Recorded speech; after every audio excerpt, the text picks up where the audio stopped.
బొట్టు పెట్టి పూజ చేసి గడ్డి మేపి పాలు తాగి వయసు ముదిరి వట్టిపోతే గోవు తల్లే కోత కోత.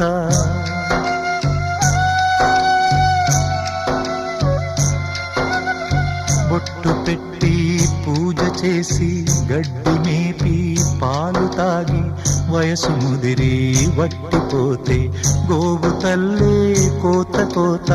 విత్తు నాటి చెట్టు పెంచితే